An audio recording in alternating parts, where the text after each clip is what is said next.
si Kuting ay huhulihin na sana. Kasama itong artistang ito. So huli na siya, may order na po, actually hawak ko. Alright?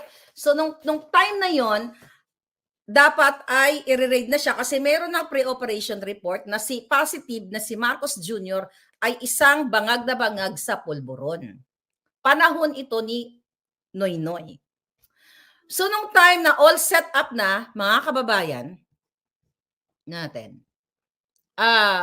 nung time na huhulihin na itong walang hiyang ito, dahil itong si Marcos Jr., dahil nga kompleto na yung pre-operational report, lahat ng background na kung siya ba talaga ay involved sa pulburon, meron ng operational plan, meron na silang ginawang mga assessment na just in case tumakbo si Kuting, di ba? Saan pupunta? Lahat ng mga bagay ay na-set up na. Lahat, contingency plans, post-operation, kung anong mangyayari kapag hinuli na si Kuting. Lahat po, kompleto na sa coordination niya mga yan. Okay?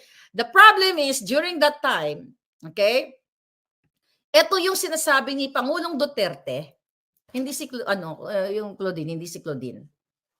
That's not irrelevant yan palangga. So ngayon, during yung sinabi ni Pangulong Duterte sa Maisog na nakita niya sa PIDEA report na si Marcos Jr. ay isang durugista, isang pulburonic. Totoo. Yung sinabi ko sa inyo na lumuhod si Amy Marcos sa Pangulong Duterte na wag na hulihin si Kuting o wag na siya isama doon sa pulburonic list, sa narco list. Totoo yun kasi napaka-reliable ng ating impormasyon na nakuha doon at dito sa ipapakita nating ebidensya sa inyo ay magja-jive lahat. So nung panahon ni Noynoy, isa sa kabinete ni Noynoy ang humarang dito. Okay? Maari, okay? Hindi natin muna siya bibigyan ng pangalan pero maaring business partner ni Liz Satanas. Kasi napag-alaman natin na pinigil, ginawa ng paraan para wag matuloy at hindi tuluyang mapahiya si Marcos Jr. na siya po ay pulboronic. Na siya ay nasa narco list talaga. Nandoon talaga siya. Mga kababayan, nandito po ang confidential report ng PIDEA na hawak ko sa inyo. Ipopost ko to sa Twitter mamaya para may kopya kayo, hindi yung ganitong klaseng papel. Baka sabihin nyo ginawa-gawa ko lang. Okay, ipapakita ko sa inyo ang original copy. Okay? Sa Facebook, ititwist, bahala na kayo i-upload nyo lahat. Mag-stitch kayo sa TikTok, it's up to you. But this document na hawak ko makapagpatunay na ang sinabi ni Duterte ay totoo. Na si Marcos Jr. ay kasama sa listahan ng mga nagpupulburon ng PIDEA. Ito po, nakalagay dito sa confidential report, Republic Act, ito, PIDEA.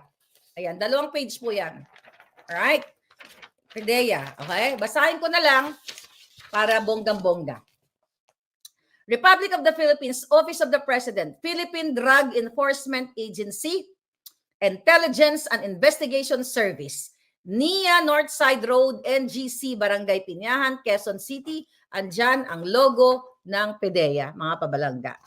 So ito ay, sa the last minute, may kumausap sa akin na, Maharlika, wag mong ipakita ito, hindi yung nagbigay sa atin, wag mo ipakita sana ang ebidensya from the PIDEA kasi lalo kanilang tatargetin at papatahin ka, hindi ka sisintahin ng mga ito.